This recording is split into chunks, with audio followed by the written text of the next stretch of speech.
ચાલો આજે આપણે સુખડી બનાવીશું. એના માટે તાવડી મૂકી હવે ઘી એડ કરીશું અને ઘી ગરમ થાય એટલે આપણે રોટલીનો લોટ છે એ એડ કરીશું.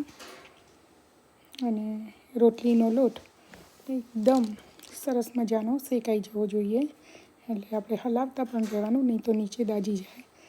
એટલે એકદમ હલાવતા રહેવાનું અને ધીમા ગેસે ધીમાથી મીડિયમ સે હલાવતા રહેવાનું અને સરસ આવો પ્લફી થઈ જશે, શેકાઈ જશે. એટલે જોઈએ એકદમ પ્લફી થઈ ગયો. એટલે આવી રીતે પ્લફી થઈ જાય પછી એમાં હવે આપણે ગોળ એડ કરીશું અને ગેસ બંધ કરી દેવાનો અને હવે ગોળ એડ કરવાનો. અને ગોળ એડ કરી, કારણ કે લોટ ગરમ છે ને એટલે ગોળ ઓગળી જશે. અને બસ આવી રીતે મિક્સ કરી લેવાનું. એકદમ સરસ ગોળ ઓગળી જાય. અને હવે આપણે થાળીમાં પાથરી લઈશું અને આવી રીતે એકદમ સરખું લેવલથી પાથરી અને હવે કાપા કરી લઈશું અને કાપા કરી લઈ એન્જોય કરીશું. સુખડી રેડી છે આપણી, એકદમ સરસ મજાની.